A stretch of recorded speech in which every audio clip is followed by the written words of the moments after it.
Il dit toujours aux gens, n'est-ce pas, hein? Ne vendons jamais le rêve aux gens. Vendons la réalité.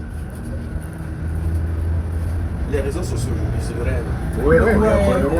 Je suis libre de mes mouvements. Mais très peu sont libres de leurs mouvements. Tu as montré aux gens que la voiture que tu roules avec, c'est 100 millions. On ne peut plus te voir mal venir à l'école. On ne peut plus. Tu as montré aux gens que tu pars à Dubaï et en Inde. Je ne peux plus te voir sur la moto. Moi, pour montrer aux gens que la vie n'est rien, je m'habille comme ça pour partir en bourse. C'est rare de me voir ici là. Parce que je connais le parcours. Tout est traçable. Il y a une traçabilité. Et si on sort le livre aujourd'hui, c'est pour permettre aux gens de comprendre qu'on ne vous vendez pas le rêve. Je peux sortir là et prendre ma moto, je faut faire le. Personne ne va dire que, docteur Laurent, pourquoi tu prends la moto? Je vais d'abord monter mes biens. Tu sais d'abord qu'il fait quoi? On me connaît que dans les herbes, non? On connaît le type là dans la bourse, non?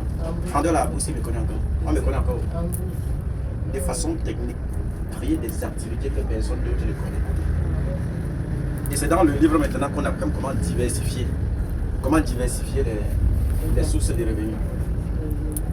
Ce que je fais là, c'est un don. Donner les astuces tous les jours. Qui dans cette salle m'a déjà payé pour que j'aille en bourse faire la vidéo? Qui a déjà financé mon déplacement pour que j'aille en bourse faire les vidéos? C'est pour ça que nous sommes là. Hein? J'ai dit, n'est-ce pas? Hein? Qui dans cette salle a déjà financé mon déplacement pour que j'aille faire les vidéos en bourse? Personne. Et ça fait parce que c'est grâce à ça que nous sommes ici. Personne. Les gens ne comprennent pas. L'objectif pour nous, quand on est dans quelque chose et on veut pérenniser la chose, on veut que la chose ne meure pas. Hein? En lisant le livre, vous allez comprendre. Quand la grand-mère faisait comme ça, elle voulait mourir. Elle fait comme ça, elle veut mourir. Elle fait comme ça, vous allez comprendre tous les états de sa mort. Et pourquoi j'ai fait le bien par rapport où j'ai passé. Et tous ceux qui sont connectés autour de moi et que l'énergie passe, automatiquement, tu n'as pas besoin de faire trop d'efforts. Avant que ta vie ne commence à changer. Tu n'as pas besoin. Vous comprenez, non? Voilà. Quand tu fais une bonne connexion, tout est facile. Une mauvaise connexion. Au départ, on m'appelait comment? Docteur Teguia. Mais sauf qu'un jour, on était à Lewat là-bas, je ne peux jamais oublier, à l'hôtel Lewat, il y avait réunion. Je me suis présenté comme ça, les professeurs d'université m'ont lavé. Ils m'ont lavé que toi tu as fait que l'étude, nous sommes des professeurs, tout ça, toi tu te présentes en tant que docteur. J'ai dit ok, comme docteur Teguia, n'est-ce pas? C'est parce que pour vous, il n'a pas fait de parcours académique comme vous le dites. Hein? La nature a enseigné quelque chose que vous-même vous ne pouvez, que personne ne peut vous enseigner. Les banques n'enseignent pas ce que la nature m'a enseigné. Personne n'enseigne ça. Un enfant de son jeune âge, j'arrête le serpent. Je prends le serpent, j'opère le serpent, je connais à quel endroit il y a une tumeur dans le ventre du serpent. Je l'opère, j'enlève. Il y a les méthodes ici. Oui, j'enlève, je coupe. Et le serpent, Imaginez, et le serpent vit encore. Il y avait les plantes que j'utilisais quand j'étais petit. Gens qui en bourse comme ça, là, je me couche, vous allez comprendre les choses ici. Les miracles ici, dans que personne ne vous avait jamais dit. Je me couche comme ça, là, en me réveillant. Je cause avec les animaux. Il y avait les jours qui rentrent avec les rats versés sur les épaules. Les rats sauvages, les perdrix, les serpents. Vraiment, ils sont partout sur moi, les autres dans ma poche. Vous voyez les curés qui sortent sa tête dans la poche comme ça, ils rentrent à la maison avec.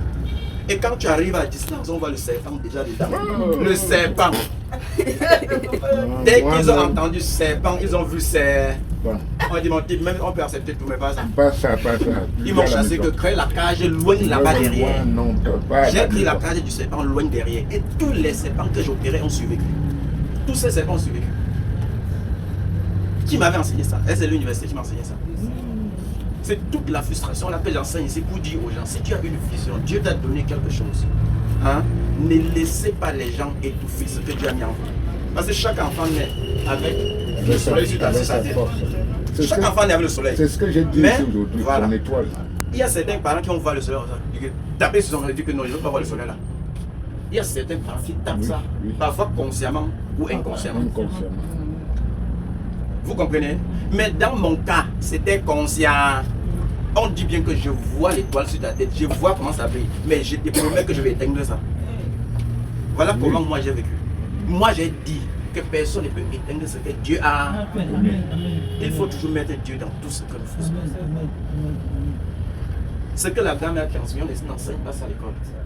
La grand-mère m'a permis de soigner certaines personnes, c'est-à-dire certaines personnalités. Que le monde entier qui regarde, on sait que toi, tu as soigné tel, tu as marché avec tel. Ils sont étonnés. Ils sont étonnés. La grand-mère cachée dans son coin, loin là-bas au village, hein, elle m'avait dit que quand je vais fermer l'œil comme ça, tu vas faire environ 10 années, si c'est trop petit, avant de commencer à prendre 25 à une personne. Je n'ai pas choqué mon travail au chantier. Les patients ne font que venir à la maison. Ils me regardent comme s'ils me donnent l'argent. Ils disent que papa, je ne peux pas. Je soigne les pathologies les plus compliquées. Heureusement que vous On avez donne l'enveloppe que mon fils prend. J'ai dit, je ne peux pas. Le cœur saigne. Il y a le poids de la vie. La maison est là. Il y a la ration. Il y a ceci. Je suis assis. Les gens ne font que venir avec les bidons. Docteur, soigne-nous. J'ai dit que qui vous a envoyé? Il dit que je ne sais pas, mais je sais que tu as le potentiel. Un jour, je sors avec docteur quand on est ici à PK12. On est assis. Il y a un jeune garçon là. Il passe. Il avait un petit saut sur la tête, vendait le follet. Le petit vient, il s'assoit, il reste à genoux, il commence à pleurer. Comme il a commencé à pleurer, il a dit, pourquoi tu pleures mon fils? Il a dit que tu as mon remède. Il a fait comment pour savoir que j'ai son remède?